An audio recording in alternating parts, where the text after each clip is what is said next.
Just trying to get a confirmation on the audio.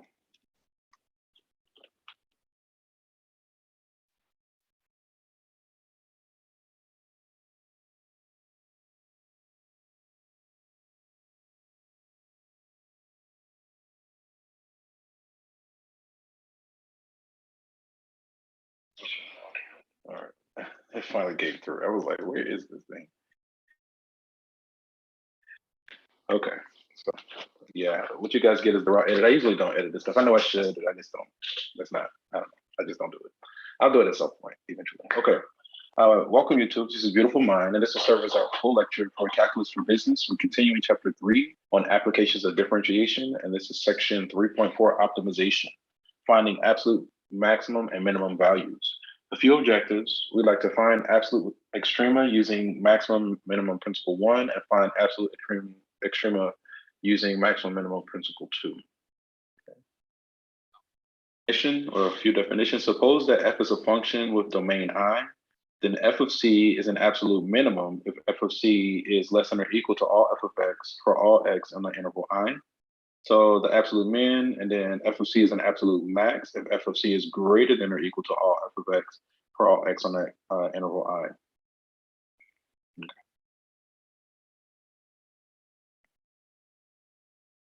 Theorem 7, the extreme value theorem. A continuous function f defined over a closed interval AB must have an absolute maximum value and an absolute minimum value over the closed interval AB. So I want to say, to talk about absolute maximum, you have to have a closed interval. There actually might be a little bit more to that. Let's kind of keep going. So maximum principle 1, suppose that f is a continuous function defined over a closed interval AB. To find the absolute maximum and minimum values over the closed interval, first find the derivative, or f prime, then determine all critical values on the closed interval. So let's find all c that's on the closed interval for which f prime c equals 0 or f prime c does not exist. Okay. And then list the values from step B and the endpoints of the interval. So you have your left endpoint A, any critical values to the right of A, and then your right endpoint B. And then evaluate f for each value in step C, f of A, f of critical value 1, critical value 2, your nth critical value, and f of B. And then the largest of these is the absolute max of f over that closed interval A, and the smallest of these is the absolute minimum of f over the closed interval A. Okay, I think that's principle, maximum principle value 1. So in this example, we're asked to find the absolute minimum, the absolute maximum and minimum values of this function over this closed interval from -2 to 3/2. Okay. So let's see the brightness.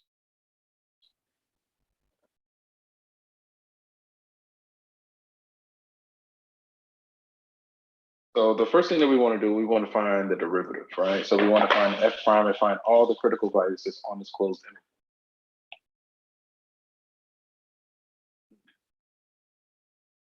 Our f prime of x, we're going to have 3x squared minus 3. That's it, all right? So then we want to find the critical value. So we want to set this equal to 0 and solve. If we add 3 and divide by 3, we get x squared equals 1. Take the square root, x equals plus or minus 1. Okay. Plus or minus 1 are both in this interval. So then, let's see, we want to find the value. So basically, each corresponding y for the endpoints and these critical values on the closed interval. So I'm just going to make a quick table. We're going to have x versus y. So we want -2, -1, 1, and 3/2. Okay. The corresponding y's. So I think for this, I'm just going to use my calculator just for the sake of time.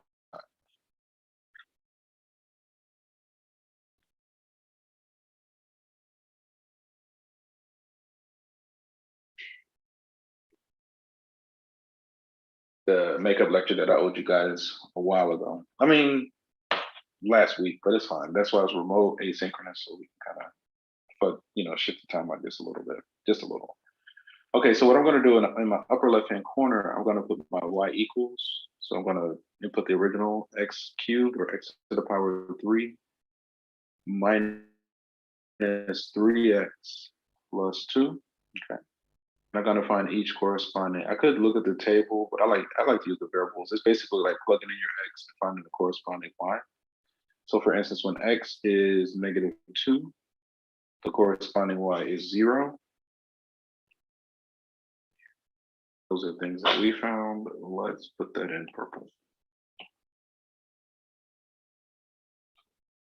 2, corresponding y is 0. 1, so I'm just going to recall that and change that 2 to a 1 to get 4. When -1, so now I'm just going to remove the negative.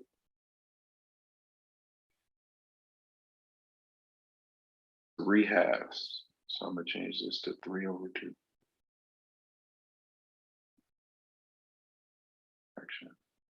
So that means that what this is our absolute max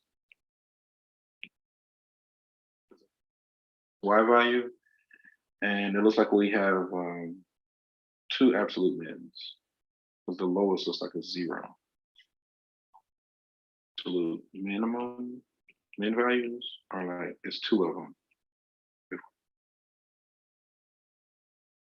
Let's see, how do we do?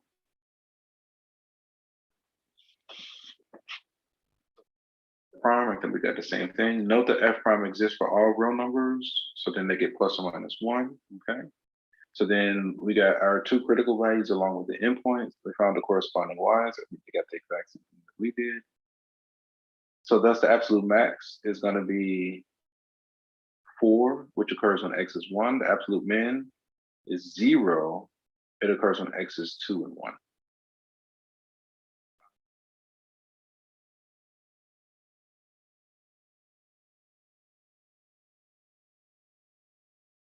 And x is -1, so that's a typo.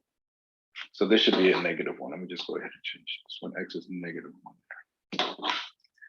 And let's plug this back up while we're not using it, so it can be charging.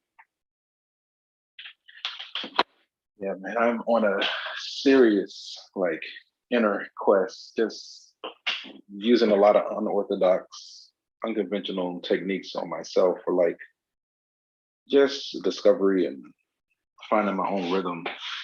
Like I enjoy teaching, but I'm not gonna lie, it does not pay what I needed to pay for me to build anything. So, you know, I'm just here because I enjoy teaching, not for anything else at this stage. but what happens is that causes me to divert my attention and energy, and it's like I can't show up the way I would like to because I have to use my energy and focus time for other things so that I can survive. You know what I mean? It's wild. Anyway, I usually leave the quick checks for you all just for the sake of time. I'm going to leave that for you, so we're going to keep it moving. And now we have this theorem 9, the max-min principle 2. So with the first one, we were finding the max and min on a closed interval from a to b of some function, right? Suppose that f is a function such that f prime exists for every x on the interval, and that there is exactly one critical value, c, on the closed interval where f prime is 0. Then f of c is the absolute max value over the closed interval if the second derivative is negative, right? So if the second derivative is negative, that means what? Our function is concave down. So that means that that's going to be a max value. Or f of c is absolute min if the second derivative is positive. So this is kind of like how we were using the second derivative to identify a local minimum in previous discussion. So find the absolute maximum and minimum values of f of x over this, okay? So again, if we have one critical value on this closed interval, then it's essentially like we can apply the second derivative to determine if it's an absolute max or a min. It says find the absolute max and min values, okay? So first we need to find f prime. So then our f prime of x of e is itself, so we're going to have 2e to the 3x. Then we have to say times the derivative of the exponent, so that's going to be times 3. Get 6e to the 3x, okay? Critical values, so we need to find what values of x make y 0. Let me think about this. X here. Because if you think about e, if you think about the graph of E, it lies entirely above the x-axis, right? So there's no value of x that makes the exponential function 0. So if you set this equal to 0, you're not going to find the value of x that makes it 0, right? And I think it's defined for all x as well. So we don't have. It looks like we don't have any critical value. Then we just test the endpoints, right? If there's no C on this closed interval, then you just test the endpoints.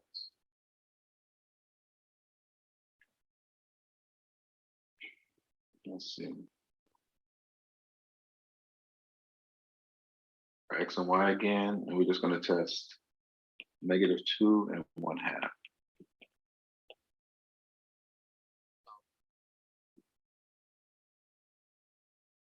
Into the original.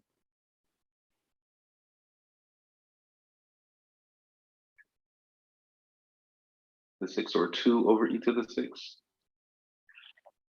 To get that approximation. So I'm just going to do the same thing. Go to my y equals. We're going to put 2e to the power of 3x. That function that we just typed in. 2. We get this. So let me write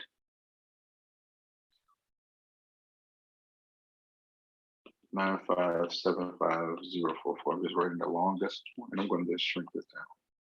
Get it there, kind of squeeze it down.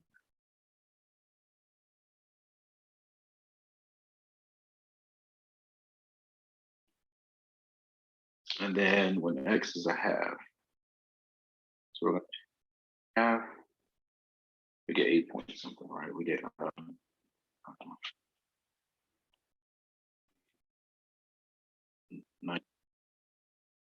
78141, right?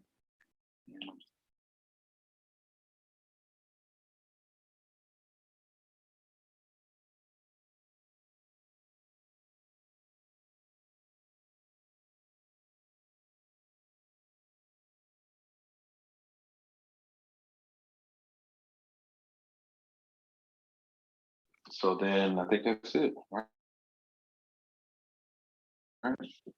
So this is our absolute max.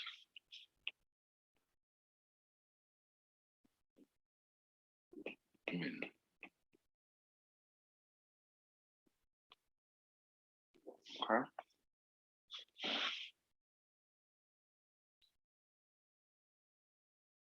Is defined for all real numbers. Note that this is entirely positive for all x, thus there are no critical values, and the absolute extremum must occur at the endpoints.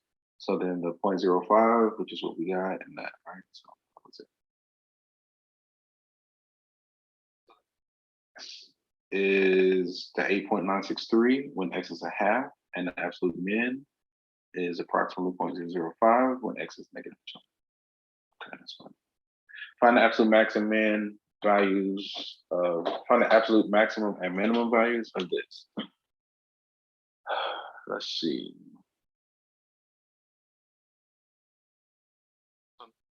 Degree here is a 2, right?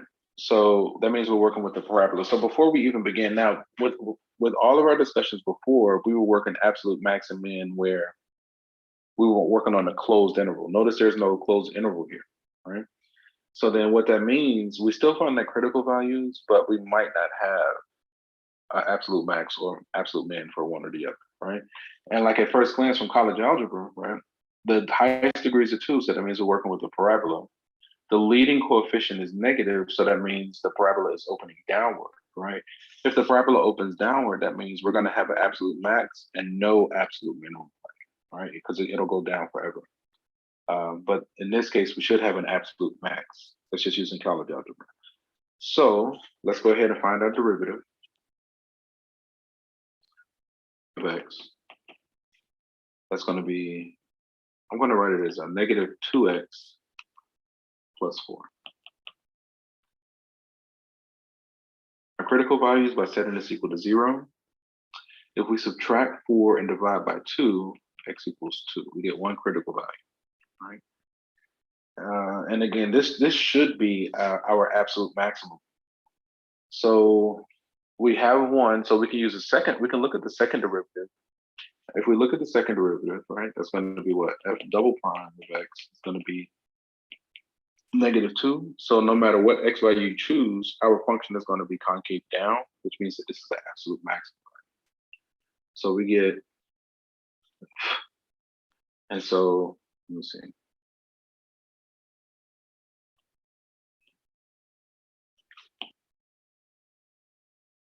Max of, so when x is 2, for a absolute maximum value of 4,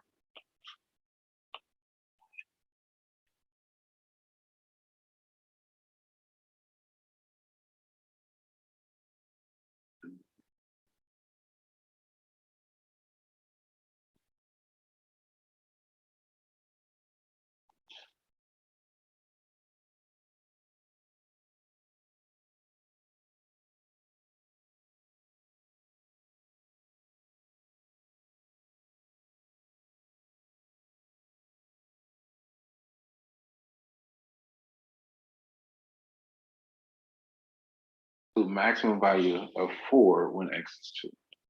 All right, so we got paired notes. So when no interval is specified, we consider the entire domain of the function. In this case, the domain is a set of all real numbers. So we take f prime and we get this. And then you set it equal to 0, you get x equals 2. Since there's only one critical value, we can apply the max-min principle 2 using the second derivative. Because the second derivative is negative, that means that it's absolute maximum value, because that means our function is going to be concave down. So, and it has no absolute minimum value. So f of x has an absolute max value of 4 when x is 2, and then it has no minimum value. I leave the quick checks as an exercise for you. You can see all the details here. Okay. Strategy for finding absolute maximum and minimum values. To find absolute maximum and minimum values of a continuous function on an interval, first find f prime, find the critical values on the interval.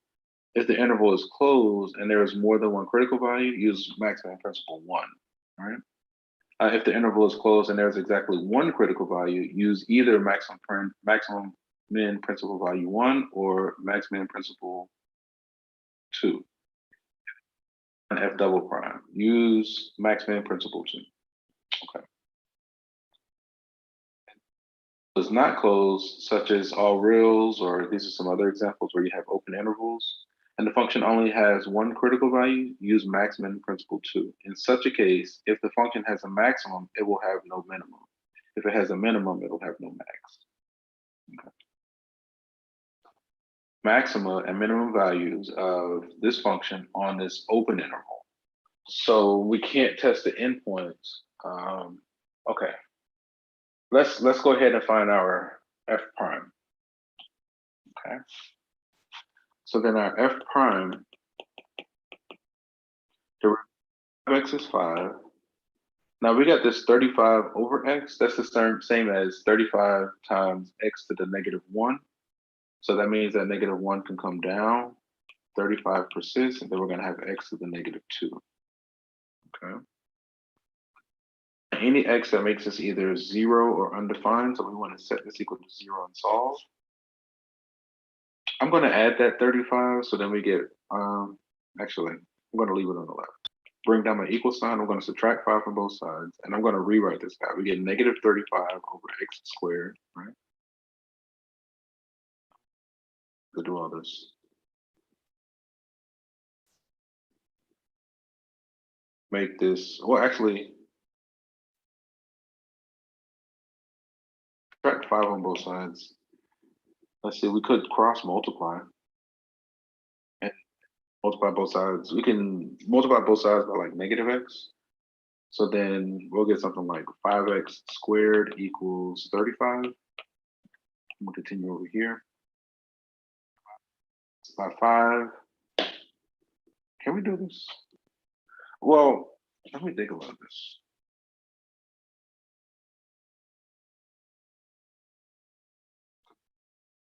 We're saying plus or minus the square root of x, right? The square root of 7. But if we put square root of 7 in,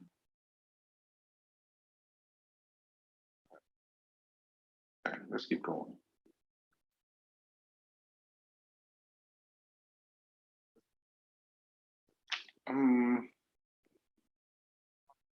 Okay.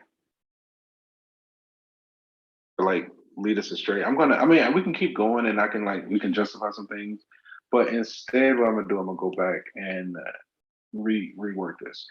So we have this x to the -2, right? I usually, when it's fractions like that, I'll do something like this. So we're gonna have this, we're gonna have 5 minus, now this is 35 over x squared equals 0. Getting a common denominator. So then we're going to multiply by 1 in the form of x squared over x squared. So we'll have squared. Okay, yeah. So we were going to get there. Squared minus 35 over x squared equals 0. Right? I feel better about this. So now you can see the multiple parts, because if x is 0, that makes the denominator 0, so that has to be a critical value.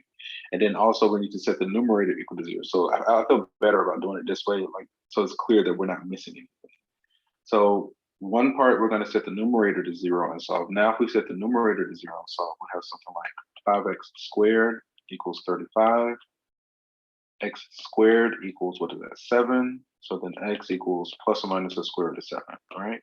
But then also we have to, another critical value is x equals 0, right? Because that makes the original function undefined. 0 is not in the domain. So these are our critical values. Now we're working from 0 to infinity, so that means we have to throw out this negative here. So we're only going to consider the positive. Matter of fact, I think that was fine. Right, we're only going to consider the positive there, and actually we can't consider 0 either, because 0 is not on that interval from 0 to infinity. So we're going to throw this one out. We're going to throw this one out as well. All right.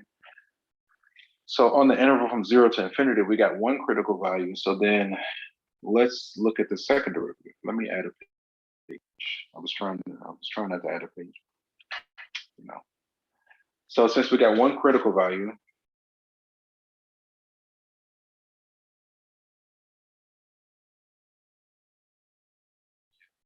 the second derivative.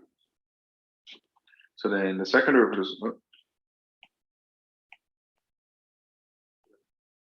prime of x. Constant goes to 0, the -2 comes down, so then we get 70 x to the power of -3. -2 comes down, subtract 1, we get this, right? When we plug in the square root of 7 into this number, if it's positive, ultimately this is positive, right? This guy is positive. Function is concave up, which means that square root of 7 is the absolute minimum value, and there should be no absolute max, right? So then what this means, again, we should have an absolute minimum value of, so now when x is the square root of 7, we have to plug that into the original.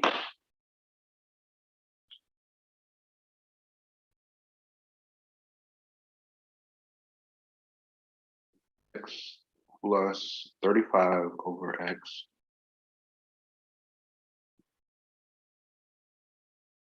square root 7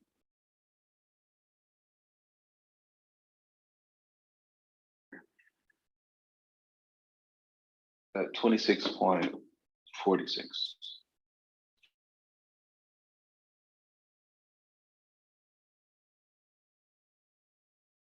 46 at x equals the square root of 7, right? no, and no absolute max value.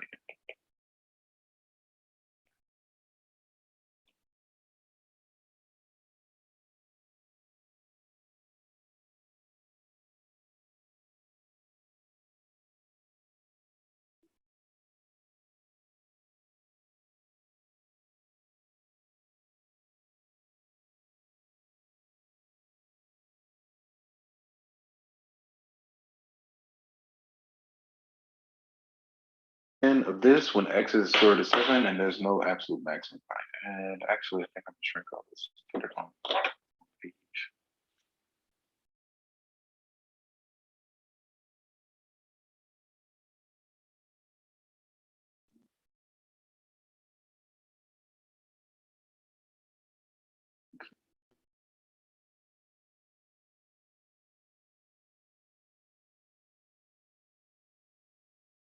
Please charge my pen while we do this review.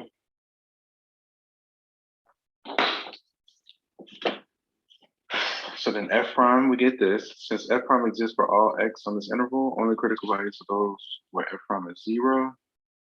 So then it's only positive, only the square root of 7.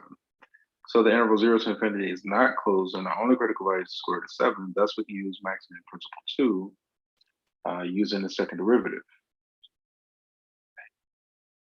The square root of 7 into the second derivative is going to be positive. So therefore, f of x has an absolute minimum value when x is square root of 7, and that value is 10 times the square root of 7. That's fine. So that's fine. Of f of x is 10 times the square root of 7, which occurs when x is the square root of 7. F has no absolute max, right? Okay. Okay, that was fun. And the quick check I leave as an exercise for you.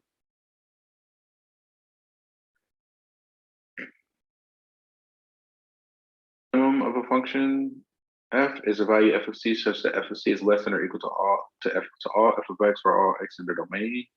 And there's an analogous for the absolute max. If the domain of f is a closed interval and f is continuous over that domain, then the extreme value theorem guarantees the existence of both an absolute max and absolute min. Endpoints of a closed interval may be absolute extreme, but not relative extreme.